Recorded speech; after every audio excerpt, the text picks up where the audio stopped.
ஹைதராபாத்தின் வெளிப்புற பகுதியில் ஒரு பழைய குடியிருப்பு இருந்தது. அங்கே சிறிய சிறிய இடுக்கான சந்துகளுக்கு நடுவே தகர கூரையை கொண்ட ஒரு வீடு இருந்தது. அந்த வீட்டில்தான் 23 வயதான நிஷா தன் தாய் சவிதா மற்றும் 14 வயதான தம்பி ரோஹனுடன் வசித்து வந்தாள். 4 ஆண்டுகளுக்கு முன்பு ஆட்டோ ஓட்டி வீட்டை நடத்தி வந்த அவளது தந்தை ராம் ஒரு சாலை விபத்தில் காலமானார். அவர் மறைந்த பிறகு அந்த முழு குடும்பத்தின் நம்பிக்கையுமே உடைந்து போனது. சில மாதங்கள் வரை சிறுக சிறுக சேர்த்து வைத்திருந்த சிறிய சேமிப்பை கொண்டு காலம் கழிந்தது. ஆனால் மெல்ல மெல்ல அதுவும் தீர்ந்து போனது. தாய் பிறர் வீடுகளில் சமைக்கவும் சுத்தம் செய்யவும் வேலை செய்ய தொடங்கினார். ஆனால் இடைவிடாத உழைப்பும் நோயும் அவரை மிகவும் பலவீனமாக்கின. இப்போது வீட்டின் ஒவ்வொரு சிறிய மற்றும் பெரிய செலவும் நிஷாவிற்கு பெரும் கவலையாக மாறி இருந்தது. வீட்டு உரிமையாளருக்கு கொடுக்க வேண்டிய பாக்கி வாடகை அதிகரித்து கொண்டே சென்றது. மின்சார கட்டணம் பல நாட்களாக செலுத்தப்படவில்லை. இதில் மிகப்பெரிய கவலை ரோஹனின் பள்ளி கட்டணம்தான். கட்டணம் செலுத்தவில்லை என்றால் பள்ளியிலிருந்து பெயரை நீக்கிவிடுவோம் என்று ஒவ்வொரு மாதமும் நோட்டீஸ் வந்துவிடும். நிஷா தன் தம்பியின் படிப்பை எந்த விலையை கொடுத்தாவது நிறுத்தக்கூடாது என்பதில் உறுதியாக இருந்தாள். அவள் பிகாம் படிப்பை நல்ல மதிப்பெண்களுடன் முடித்திருந்தாள். தனக்கு ஒரே ஒரு வாய்ப்பு கிடைத்தால் தன் குடும்பத்தின் தலையெழுத்தையே மாற்றிவிட முடியும் என்று அவள் முழுமையாக நம்பினாள். ஆனால் கடந்த 2 மாதங்களாக அவள் தினமும் எங்காவது ஒரு நேர்காணலுக்கு சென்று திரும்பி வருவாள். ஒவ்வொரு முறையும் ஏமாற்றமே மிஞ்சும். பல இடங்களில் அவளிடம் சரியாக பேசாமலேயே நிராகரித்து விடுவார்கள். சில இடங்களில் அனுபவம் வேண்டும் என்பார்கள். ஒவ்வொரு நாள் மாலையும் அவள் மிகவும் சோர்வடைந்து வீட்டிற்கு திரும்புவாள். ஆனால் தாயும் தம்பியும் மனந்தளரக்கூடாது என்பதற்காக அவர்கள் முன் புன்னகைக்க முயல்வாள். அன்றைய நாள் காலையும் வழக்கத்திற்கு மாறாக ஒன்றுமில்லை. தாய் மருந்தை உட்கொண்டு கட்டிலில் படுத்திருந்தார். நிஷா தன் பழைய புத்தகங்களை அடுக்கிக் கொண்டிருந்தாள். அப்போது தம்பி மெதுவாக, அக்கா, என்னுடைய படிப்பின் காரணமாக உங்களுக்கு இவ்வளவு சிரமம் ஏற்படுகிறது என்றால் நான் அடுத்த மாதத்திலிருந்து பள்ளிக்கு செல்வதை நிறுத்தி விடுகிறேன். பக்கத்தில் உள்ள கடையில் வேலை கிடைத்துவிடும் என்றான். இதை கேட்டதும் நிஷாவின் இதயம் உறைந்து போனது போல் ஆகிவிட்டது. அவள் உடனடியாக தம்பியின் தோள்களை பிடித்து கொண்டு புன்னகையுடன், இப்படிப்பட்ட பேச்சை இனி ஒருபோதும் பேசாதே. படிப்பை நிறுத்துவதை பற்றி யோசிக்க கூட செய்யாதே. நான் நிச்சயம் ஒரு வேலை தேடுவேன். உன்னை நல்ல பள்ளியில் படிக்க வைப்பேன் என்றாள். ரோஹன் அமைதியானான். ஆனால் அவனது கண்களில் கவலை தெளிவாக தெரிந்தது. தாயும் இருவரையும் பார்த்து கொண்டிருந்தார். அவர் மெதுவாக, மகளே, உழைப்பவர்களை கடவுள் ஒருபோதும் கைவிட மாட்டார். தைரியத்தை இழக்காதே என்றார். நிஷா தலையசைத்தாள். ஆனால் வெறும் தைரியம் மட்டுமே வீட்டை நடத்தாது என்பதை அவள் அறிந்திருந்தாள். அதே நேரத்தில் அவளது மொபைலுக்கு ஒரு மின்னஞ்சல் வந்தது. நகரத்தின் பெரிய தொழில்நுட்ப கம்பெனி அவளை நேர்காணலுக்கு அழைத்திருந்தது. நேர்காணல் அடுத்த நாள் காலை இருந்தது. மின்னஞ்சலுடன் ஒரு விசித்திரமான நிபந்தனையும் எழுதப்பட்டிருந்தது. விண்ணப்பதாரர்கள் தங்களது பெற்றோரின் ஒரு புகைப்படத்தையும் அடையாள ஆவணத்தையும் கையோடு கொண்டு வர வேண்டும். நிஷாவிற்கு இது சற்று விசித்திரமாக தோன்றியது. ஆனால் அது கம்பெனியின் ஏதேனும் ஒரு சிறப்பு விதியாக இருக்கலாம் என்று அவள் நினைத்தாள். அதிகம் யோசிக்காமல் எல்லா ஆவணங்களையும் தயார் செய்து கொண்டாள். இத்தனை நாட்களுக்கு பிறகு முதன்முறையாக அவளது முகத்தில் நம்பிக்கை தெரிந்தது. தாய் அவளது கண்களின் பிரகாசத்தை பார்த்து, இந்த முறை எல்லாம் நல்லபடியாக நடக்கும் என்று என் மனம் சொல்கிறது என்றார். அடுத்த நாள் காலை சூரியன் உதிப்பதற்கு முன்பே நிஷா எழுந்து விட்டாள். அவள் முதலில் அடுப்பில் தேநீர் வைத்தாள். பிறகு வீட்டின் எல்லா வேலைகளையும் முடித்தாள். தாய்க்கு மருந்தை எடுத்து வைத்தாள். தம்பியின் சிற்றுண்டி பெட்டியில் இருந்த கொஞ்ச நஞ்ச உணவை எடுத்து வைத்துவிட்டு தான் மிகவும் எளிமையான ஒரு சூட் அணிந்து கொண்டு புறப்பட்டாள். அவளிடம் புதிய பை வாங்குவதற்கு பணம் இல்லை. அதனால் தன் சான்றிதழ்கள் அனைத்தையும் ஒரு வெளிப்படையான பிளாஸ்டிக் கோப்பில் வைத்தாள். வீட்டை விட்டு புறப்படும் போது தாய் அவளது தலையில் கை வைத்து, தெரியாத விஷயத்தை பற்றி பொய் பேசாதே, நேர்மை ஒருபோதும் தோற்பதில்லை என்றார். நிஷா புன்னகையுடன் தலையசைத்து பேருந்தை பிடித்து கம்பெனியை அடைந்தாள். அங்கிருந்த காட்சியை கண்டு அவள் சில நொடிகள் உறைந்து போனாள். பெரிய கண்ணாடிகளான கட்டிடம், பளபளக்கும் வரவேற்பறை மற்றும் திரளான விண்ணப்பதாரர்கள் அனைவரும் விலை உயர்ந்த ஆடைகளில் இருந்தனர்.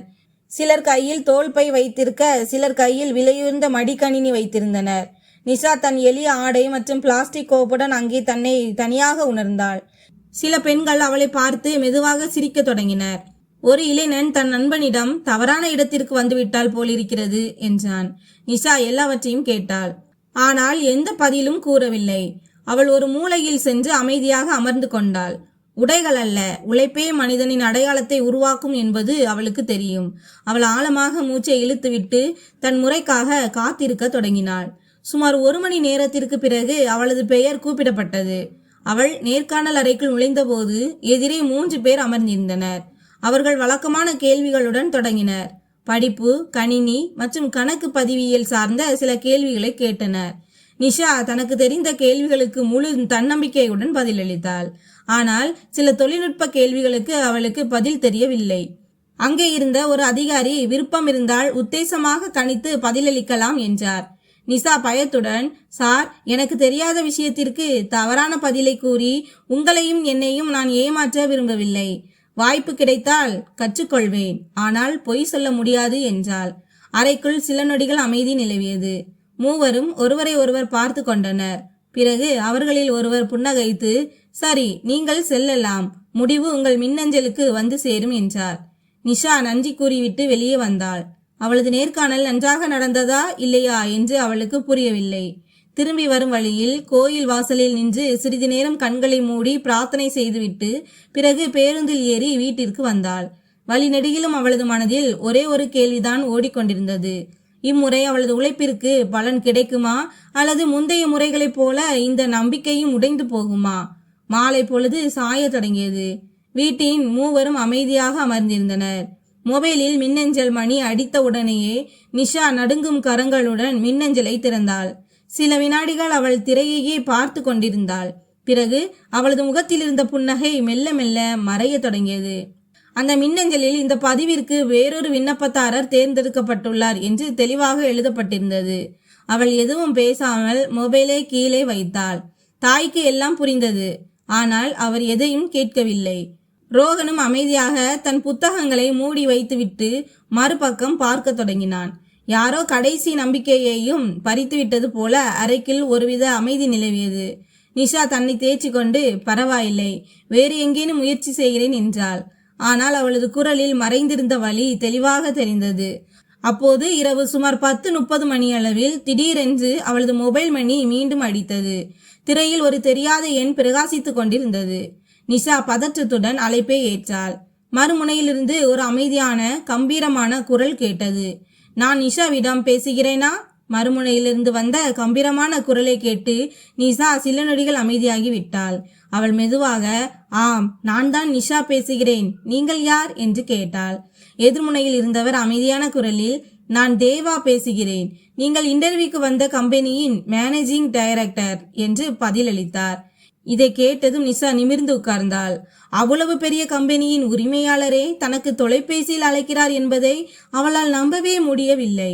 அவள் பதற்றத்துடன், சாரி சார், சொல்லுங்கள் என்றாள். தேவா சொன்னார், இன்று உனக்கு வந்த நிராகரிப்பு மின்னஞ்சலை தற்போதைக்கு மறந்துவிடு. நீ இன்றே என் வீட்டிற்கு வர வேண்டும் என்று நான் விரும்புகிறேன். நான் வண்டியை அனுப்பி வைத்துள்ளேன். 20 நிமிடங்களில் உன் வீட்டை அடைந்துவிடும் என்றார். நிஷா உடனடியாக, ஆனால் சார், எதற்காக என்று கேட்டாள். தேவா, உன் வேலையை பற்றிய முக்கியமான விஷயத்தை பேச வேண்டும். மற்ற விஷயங்களை இங்கு வந்ததும் பேசிக்கொள்ளலாம் என்று மட்டும் கூறினார். அவ்வளவு கூறிவிட்டு அவர் அழைப்பை துண்டித்து விட்டார். நிஷா சிறிது நேரம் மொபைல் திரையை பார்த்து கொண்டிருந்தாள். நடப்பதெல்லாம் என்னவென்றே அவளுக்கு புரியவில்லை. வேலை தரப்போவதில்லை என்றால் பிறகு ஏன் வரவழைக்க வேண்டும்? ஒருவேளை வேலை தருவதாக இருந்தால் நிராகரிப்பு மின்னஞ்சலை ஏன் அனுப்ப வேண்டும்? அவளது மனதில் ஒரே நேரத்தில் பல கேள்விகள் ஓடின. அவள் முழு விஷயத்தையும் தாயிடம் கூறினாள். சவிதா சிறிது நேரம் யோசித்துவிட்டு, மகளே, கவனமாக இரு. ஆனால் எல்லா மனிதர்களும் கெட்டவர்கள் அல்ல. அவ்வளவு பெரிய மனிதரே நேரில் கூப்பிடுகிறார் என்றால் சென்று அவர் பேசுவதை கேட்டு வா என்றார். ரோகனும், அக்கா, போனை ஆன் செய்து வைத்துக்கொள். ஏதேனும் பிரச்சனை என்றால் உடனடியாக எனக்கு தெரிவி என்றான். நிஷா இருவருக்கும் நம்பிக்கை அளித்தாள். ஆனால் அவளது இதய துடிப்பு தொடர்ந்து அதிகரித்து கொண்டே இருந்தது. சுமார் 20 நிமிடங்களுக்கு பிறகு உண்மையிலேயே ஒரு கருப்பு நிற கார் வந்து அவர்களின் சிறிய வீட்டின் முன் நின்றது. தெருவில் இருந்த மக்கள் அனைவரும் ஜன்னல் வழியை எட்டி பார்க்க தொடங்கினர். ஓட்டுநர் இறங்கி மரியாதையுடன், மேடம், ஐயா உங்களை அழைத்து வர சொன்னார் என்றார். நிஷா தாயின் ஆசையை பெற்றுக்கொண்டு காரில் ஏறினாள். செல்லும் வழியில் அவள் ஜன்னல் வழியாக வெளியே பார்த்து கொண்டே வந்தாள். கார் நகரத்தின் நெரிசல் மிகுந்த பகுதிகளை கடந்து அமைதியான ஒரு ஆடம்பர பகுதிக்கு சென்றது. உயரமான மரங்களுக்கும் பெரிய பெரிய பங்களாக்களுக்கும் இடையே ஒரு வெள்ளி நிற பிரம்மாண்டமான வீட்டின் முன் கார் போய் நின்றது. முதன்மை நுழைவாயில் திறக்கப்பட கார் உள்ளே சென்றது. நிஷா இதுவரை இப்படிப்பட்ட ஒரு வீட்டை பார்த்ததே இல்லை. எதிரே பெரிய தோட்டம், சுத்தமான புல்வெளி மற்றும் பாதுகாப்பிற்காக பல காவலர்கள் இருந்தனர். இதை பார்த்ததும் அவளது மனதில் இருந்த பதற்றம் சற்று குறைந்தது. ஒருவரின் எண்ணம் தவறாக இருந்தால் அவர் இவ்வளவு திறந்தவெளி உள்ள இடத்தில் ஒருவரை வரவழைக்க மாட்டார். ஓட்டுநர் அவளை உள்ளே அழைத்து சென்றார். வரவேற்பறை மிகவும் எளிமையாகவும் அதே சமயம் மிகவும் அழகாகவும் இருந்தது. அங்கே விலையுயர்ந்த பொருட்கள் இருந்தாலும் எங்கேயும் ஆடம்பரம் வெளிப்படையாக தெரியவில்லை. ஓட்டுநர், நீங்கள் இங்கேயே அமருங்கள், ஐயா இப்போது வந்து விடுவார் என்றார். நிஷா தன் பிளாஸ்டிக் கோப்பை மேஜை மீது வைத்துவிட்டு அறையை சுற்றி பார்க்க தொடங்கினாள். சில நிமிடங்களிலேயே சுமார் 35 வயது மதிக்கத்தக்க ஒருவர் உள்ளே இருந்து வந்தார். எளிய வெள்ளை நிற சட்டையும் நீல நிற கார் சட்டையும் அணிந்திருந்தார். முகத்தில் கம்பீரம் இருந்தது. ஆனால் கண்களில் ஒருவித சொந்த பந்த உணர்வும் தெளிவாக தெரிந்தது. அவர் புன்னகையுடன், இங்கு வருவதற்கு எந்த சிரமமும் இல்லையே என்று கேட்டார்.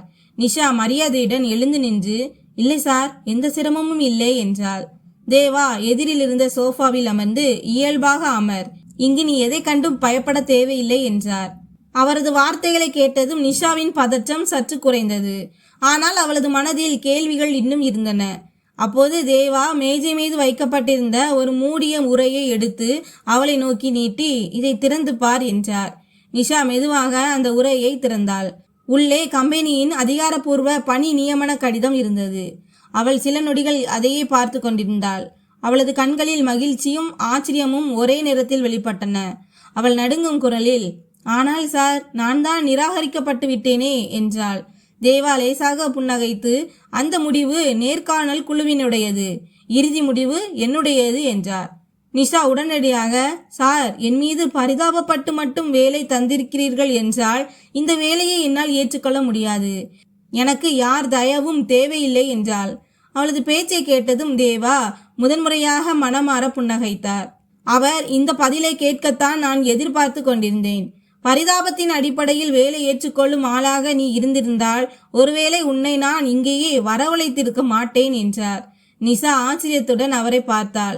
தேவா தொடர்ந்து, நீ ஏழை என்பதால் உனக்கு வேலை கிடைக்கவில்லை. நேர்காணலில் உண்மையை பேசும் தைரியத்தை காட்டியதால் தான் உனக்கு இந்த வேலை கிடைக்கிறது. தெரியாத கேள்விகளுக்கு நீ பொய் சொல்லவில்லை. நம்பிக்கை வைக்கக்கூடிய மனிதர்கள்தான் கம்பெனிக்கு தேவை என்றார். நிஷாவின் கண்களில் முதன்முறையாக ஒரு நிம்மதி தெரிந்தது. அவள் மெதுவாக, நான் உழைக்க ஒருபோதும் தயங்க மாட்டேன் சார் என்றாள். தேவா சில நொடிகள் அமைதியாக இருந்தார். பிறகு தன் பையில் இருந்து ஒரு பழைய புகைப்படத்தை எடுத்து நிஷாவின் முன் வைத்தார். அந்த புகைப்படம் சற்று மங்கலாக இருந்தது. அதில் ஒரு மருத்துவமனையின் வெளியே ஒரு ஆட்டோ நின்று கொண்டிருந்தது.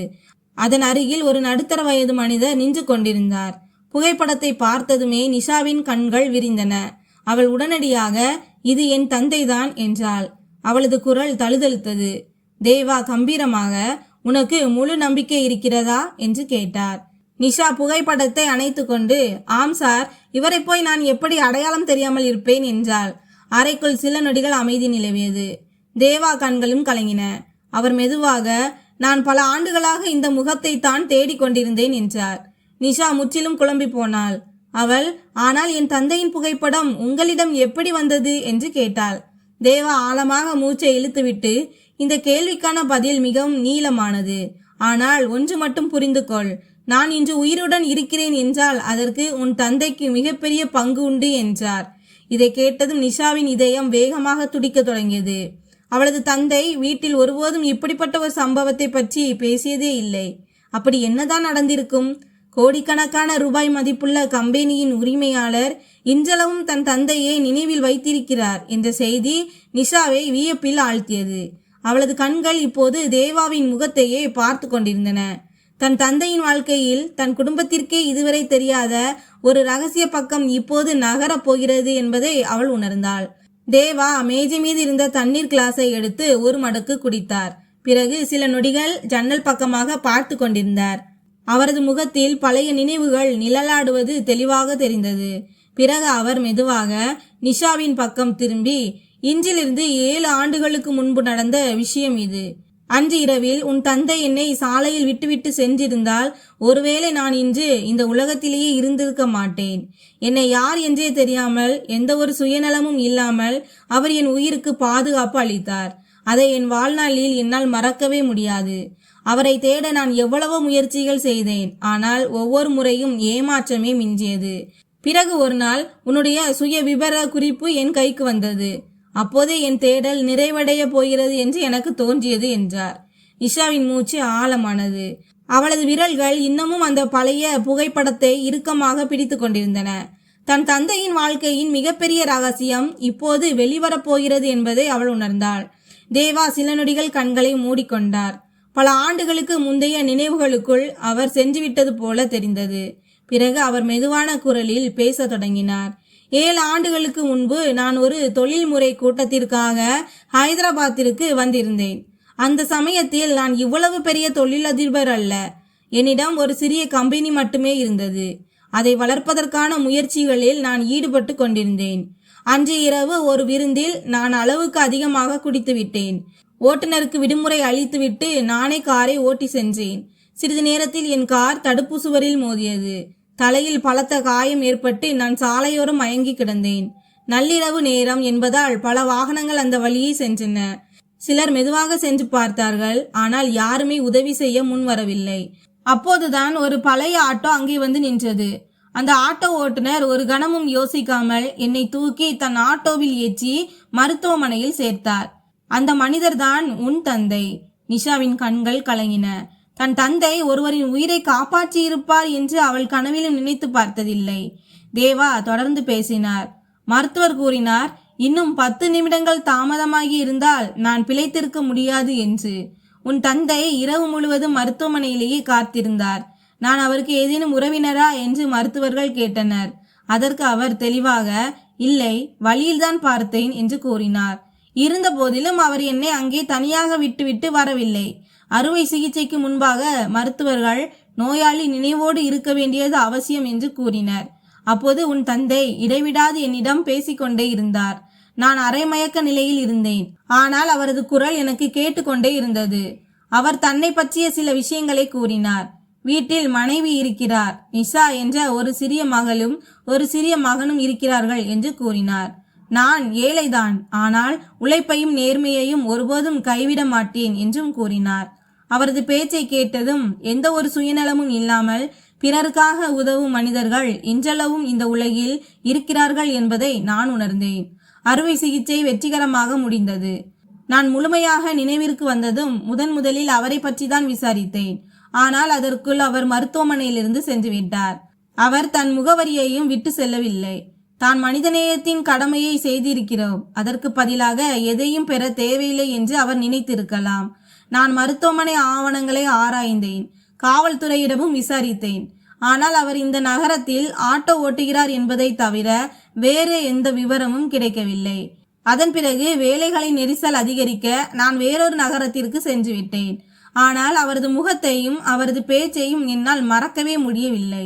என்றாவது ஒரு நாள் அந்த மனிதரை சந்தித்தால் அவரது நன்றி கடனை நிச்சயம் அடைக்க வேண்டும் என்று எனக்குள்ளேயே முடிவெடுத்து கொண்டேன். தேவாவின் எதிரே இருந்த கோப்புகளை திறந்து அதிலிருந்த சில பழைய காகிதங்களை எடுத்து நிஷாவிடம் காண்பித்தார். 2 ஆண்டுகளுக்கு முன்பு நான் ஹைதராபாத்தில் இந்த கம்பெனியை தொடங்கிய போது மீண்டும் அவரை தேடும் முயற்சியில் ஈடுபட்டேன். மருத்துவமனையின் பழைய கோப்புகளை எடுத்தேன். காவல்துறை பதிவுகளை பார்த்தேன். ஆட்டோ ஓட்டுநர்கள் சங்கம் வரை சென்றேன். ஆனால் எங்குமே எந்த விவரமும் கிடைக்கவில்லை. பிறகு சில நாட்களுக்கு முன்பு உன்னுடைய சுய விவர குறிப்பு என் கவனத்திற்கு வந்தது. அதில் உன் தந்தையின் பெயரை கண்டதும் ஒருவேளை இது அதே குடும்பமாக இருக்குமோ என்று எனக்கு தோன்றியது. அதனால்தான் நேர்காணலுக்கு முன்பாகவே பெற்றோரின் புகைப்படத்தை கொண்டு வர சொல்லுமாறு ஹெச்ஆரிடம் கூறினேன். உனது தந்தையின் புகைப்படத்தை பார்த்தவுடனேயே என் உயிரை காப்பாற்றிய அதே மனிதர்தான் இவர் என்பது எனக்கு உறுதியானது. ஆனால் அதே நேரத்தில் 4 ஆண்டுகளுக்கு முன்பே அவர் காலமானார் என்ற செய்தியும் எனக்கு தெரிய வந்தது. உண்மையிலேயே அன்று நான் மிகவும் மனவேதனை அடைந்தேன். இத்தனை ஆண்டுகளாக எந்த மனிதருக்கு நன்றி கூற நினைத்தேனோ அவர் இன்று இந்த உலகில் இல்லை. அப்போதுதான் அவரிடம் கடனை அடைக்க முடியாவிட்டாலும் குறைந்தபட்சம் அவரது குடும்பத்திற்காக ஏதேனும் செய்ய வேண்டும் என்று முடிவெடுத்தேன். ஆனால் உனக்கு நேரடியாக பணத்தை கொடுத்து உன்னுடைய சுயமரியாதையை காயப்படுத்த நான் விரும்பவில்லை. அதனால்தான் முதலில் உன்னுடைய நேர்காணலை பார்த்தேன். அங்கே உன்னிடம் உன் தந்தையிடம் இருந்த அதே நேர்மையை கண்டேன். அதன் காரணமாகவே உனக்கு இந்த வாய்ப்பை வழங்கினேன். இதை கேட்டதும் நிஷாவின் கண்களில் இருந்து கண்ணீர் வழிந்தது. தன் தந்தை வறுமையில் வாழ்ந்திருந்தாலும் பணத்தால் வாங்க முடியாத மிகப்பெரிய சொத்தை தங்களுக்கு விட்டு சென்றிருக்கிறார் என்பதை அவள் முதன்முறையாக உணர்ந்தாள். சிறிது நேரத்திற்கு பிறகு நிஷா தன் கண்ணீரை துடைத்து கொண்டு அமைதியான குரலில், சார், நான் உங்களுக்கு மிகவும் கடமைப்பட்டிருக்கிறேன். ஆனால் ஒரு விஷயத்தை தெளிவாக கூற விரும்புகிறேன். நான் இந்த வேலைக்கு தகுதியற்றவள் என்றால் தயவு செய்து என்னை அங்கே வைக்காதீர்கள். என் தந்தையின் பெயரை சொல்லி நான் முன்னேற விரும்பவில்லை. மக்கள் என்னை என் உழைப்பால் மட்டுமே அடையாளம் காண வேண்டும் என்று விரும்புகிறேன் என்றாள். தேவா புன்னகையுடன், இந்த எண்ணம் தான் நீ இந்த நாற்காலிக்கு தகுதியானவள் என்பதை உணர்த்துகிறது. உன் தந்தை ஒருவருக்கு வாழ்வளித்தார். நீயோ நேர்மை ஒருபோதும் அழியாது என்ற நம்பிக்கையை எனக்கு அளித்திருக்கிறாய். நினைவில் வைத்துக்கொள், இங்கு நீ ஒருவரின் மகள் என்பதால் அல்ல, ஒரு ஊழியர் என்பதாக மட்டுமே பணியாற்ற வேண்டும். தவறு செய்தால் திட்டவும் செய்வேன். சிறப்பாக பணியாற்றினால் வெகுமதியும் கிடைக்கும் என்றார். நிஷா எந்த தயக்கமும் இன்றி எனக்கு இது சம்மதம் என்றாள். தேவா உடனடியாக HR மேலாளரை தொடர்பு கொண்டு அடுத்த நாளிலிருந்தே நிஷாவை வேலையில் சேர்க்குமாறு உத்தரவிட்டார். வீட்டிற்கு திரும்பி வரும்போது பல மாதங்களுக்கு பிறகு நிஷாவின் முகத்தில் உண்மையான புன்னகை இருந்தது. வழியில் இருந்த இனிப்பு கடையில் ஒரு சிறிய இனிப்பு பெட்டியை வாங்கினாள். அவளிடம் பணம் குறைவாகவே இருந்தது. ஆனால் இன்றைக்கு அந்த மகிழ்ச்சி எந்த பண்டிகையையும் விட குறைவாக இருக்கவில்லை. வீட்டிற்கு வந்ததும் தாயும் ரோகனும் அவளது கண்களின் பிரகாசத்தை பார்த்தே ஏதோ நல்லது நடந்திருப்பதை புரிந்து கொண்டனர். நிஷா நடந்த அனைத்தையும் கூறியதும் சவிதா கதறி அழுதார். அவர் வானத்தை பார்த்து, நீங்கள் மறைந்து விட்டீர்கள், ஆனால் இன்றளவும் உங்கள் பிள்ளைகளை பாதுகாத்து கொண்டுதான் இருக்கிறீர்கள் என்றார். அடுத்த நாள் காலை நிஷா நேரத்திற்கு முன்பாகவே கம்பெனியை அடைந்தாள். அவள் முழு ஈடுபாட்டுடன் வேலையை தொடங்கினாள். முதல் வாரத்திலேயே கம்பெனிக்கு இழப்பு ஏற்படுத்தக்கூடிய சில தவறுகளை கண்டுபிடித்தாள். அவளது உழைப்பையும் நேர்மையையும் கண்டு தேவாவும் வியப்படைந்தார். மெல்ல மெல்ல அவளுக்கு புதிய பொறுப்புகளை வழங்க தொடங்கினர். இந்த புதிய பெண் வேலையில் மிகவும் திறமையானவள் என்பதை சக ஊழியர்களும் உணர்ந்தனர். ஆனால் எல்லா இடங்களிலும் சிலருக்கு பிறரின் வளர்ச்சி பிடிப்பதில்லை. அலுவலகத்தில் இருந்த சில பழைய ஊழியர்கள் மனதிற்குள் பொறாமை கொள்ள தொடங்கினர். அவளுக்கு இவ்வளவு சீக்கிரம் இவ்வளவு முக்கிய பொறுப்புகள் ஏன் வழங்கப்படுகின்றன என்று பேச தொடங்கினர். முதலில் மெதுவாக ரகசிய பேச்சுக்கள் தொடங்கின. பிறகு முணுமுணுப்புகள் அதிகரித்தன. யாரோ ஒருவர், பாஸ் இவருக்கு தேவைக்கும் அதிகமாக முக்கியத்துவம் தருகிறார் என்றார். சிலர் புன்னகையுடன் சைகை காட்டினர். நிஷா இந்த விஷயங்களை அறியாதவளாக இருந்தாள். அவள் தன் வேலையில் மட்டுமே மூழ்கி இருந்தாள். ஆனால் வரவிருக்கும் நாட்களில் இந்த முணுமுணுப்புகளை அவளது சுய மரியாதைக்கும் வாழ்க்கைக்கும் மிகப்பெரிய பரீட்சையாக மாறப்போகிறது என்பதை அவள் சிறிதும் யூகிக்கவில்லை. ஆரம்பத்தில் நிஷா அந்த பேச்சுக்களை பொருட்படுத்தவில்லை. உழைப்பவர்களை பற்றி மக்கள் இப்படி பேசுவது இயல்புதான் என்று அவள் நினைத்தாள். அவள் தினமும் நேரத்திற்கு அலுவலகம் வருவாள். தாமதமாகி வரை வேலை செய்வாள். கம்பெனியின் புதிய மற்றும் பழைய அமைப்புகளை சீரமைப்பதில் ஈடுபட்டிருந்தாள். சில மாதங்களிலேயே கம்பெனியின் வேலைகள் முன்பை விட சிறப்பாக நடக்க தொடங்கின. பல பெரிய வாடிக்கையாளர்கள் மீண்டும் இணைந்து கொண்டனர்.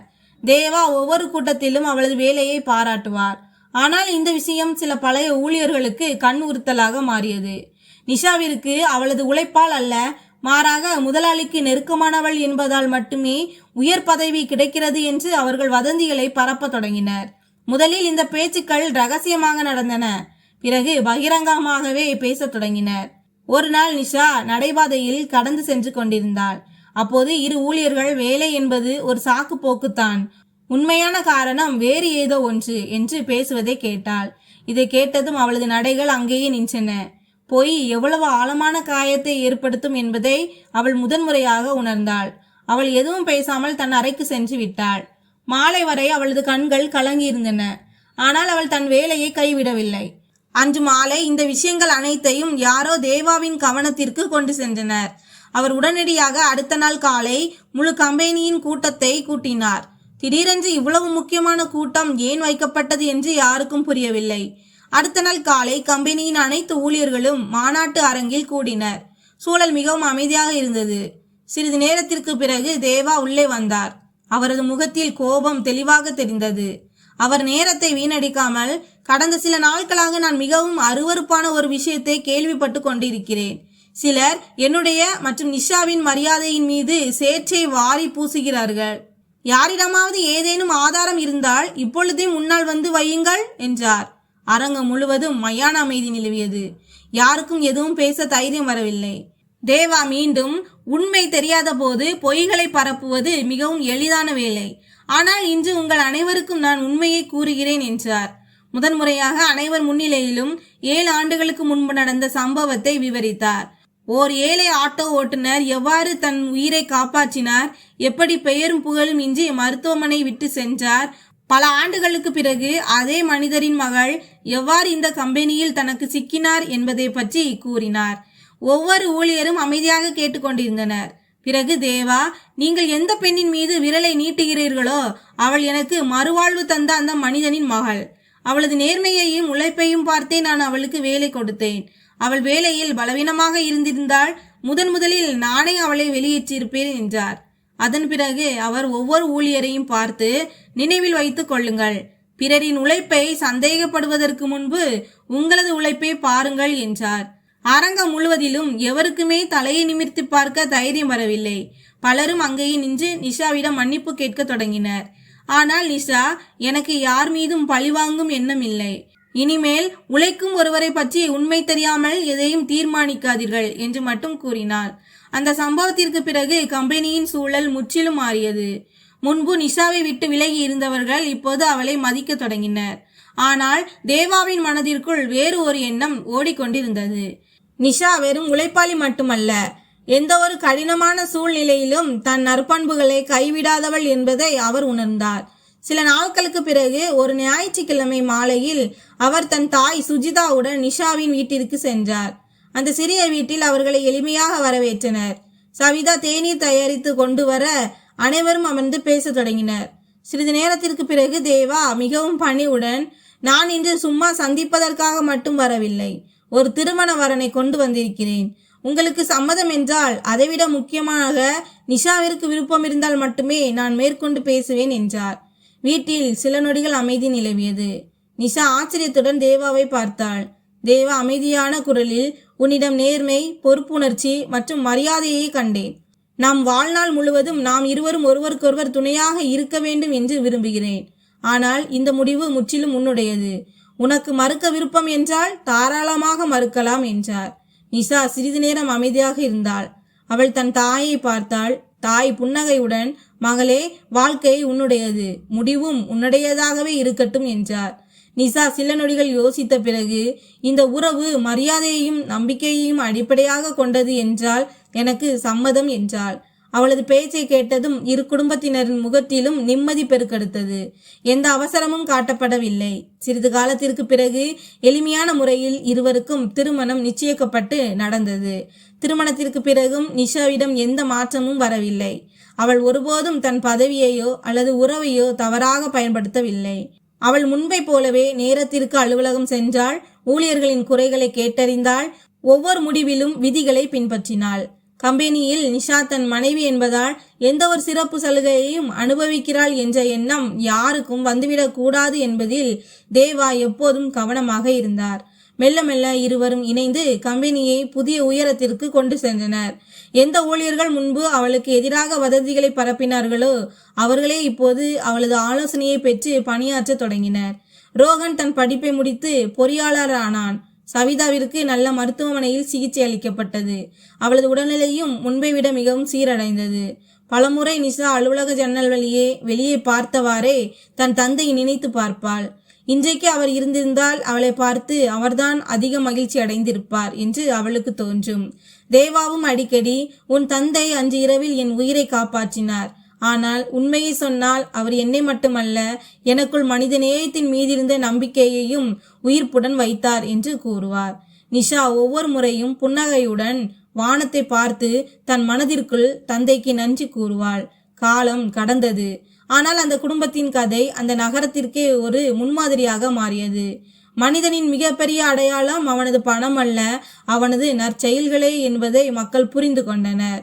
ராம் ஒரு நாள் தன் சிறிய மனிதநேயம் தன் சொந்த குடும்பத்தின் தலையெழுத்தையே மாற்றப் போகிறது என்று யோசித்து கூட பார்த்திருக்க மாட்டார். அவர் எந்த எதிர்பார்ப்பும் இன்றி காயமடைந்த ஓர் அந்நியருக்கு உதவி செய்தார். ஆனால் அந்த நற்செயல் பல ஆண்டுகளுக்கு பிறகு அவரது மகளின் புதிய வாழ்க்கைக்கு நுழைவாயிலாக மாறியது. பரிதாபத்தால் கிடைக்கும் உதவி அதை மனிதன் தன் உழைப்பால் சுயமரியாதையாக மாற்றும் போது மட்டுமே அர்த்தமுள்ளது ஆகிறது என்பதை நிஷாவும் நிரூபித்து காட்டினாள். அவள் தன் தந்தையின் பெயரை ஒருபோதும் தனக்கு சாதகமாக பயன்படுத்தவில்லை. மாறாக தன் நேர்மையாலும் உழைப்பாலும் ஒவ்வொரு பொறுப்பையும் நிறைவேற்றினாள். இறுதியில் இந்த கதை வெறும் ஒரு வேலை கிடைப்பதை பற்றியது மட்டுமல்ல, உலகில் செய்யப்படும் நற்செயல்கள் ஒருபோதும் வீண் போவதில்லை என்ற உண்மையை பற்றியது. சில நேரங்களில் அவை பிரார்த்தனைகளாக திரும்பி வருகின்றன. சில நேரங்களில் ஏதோ ஒரு அறியாத திருப்பத்தில் அதிர்ஷ்டமாக நம் முன் வந்து நிற்கின்றன. நண்பர்களே, மனிதனின் உண்மையான அடையாளம் அவனது செல்வம் அல்ல, மாறாக அவனது நல்ல செயல்கள், நேர்மை மற்றும் மனிதநேயமே என்பதை இந்த கதை நமக்கு கற்பிக்கிறது. சுயநலமின்றி செய்யப்படும் ஒரு சிறிய நற்செயல் கூட ஒருபோதும் வீண் போகாது. அது ஏதேனும் ஒரு வடிவில் நிச்சயம் நம்மிடம் திரும்ப வந்தே தீரும். இந்த கதையை கூறியது நோக்கம் வெறும் பொழுதுபோக்கு மட்டுமல்ல, மாறாக நற்செயல்கள், நேர்மை மற்றும் நற்பண்புகளே மனிதனை உண்மையான அர்த்தத்தில் உயர்த்துகின்றன என்பதை நினைவூட்டுவதே ஆகும். இந்த கதை உங்கள் இதயத்தை தொட்டிருந்தால் வீடியோவை லைக் செய்யுங்கள், உங்கள் நண்பர்கள் மற்றும் குடும்பத்தினருடன் பகிருங்கள். எங்கள் சேனலை சப்ஸ்கிரைப் செய்யுங்கள். நன்றி.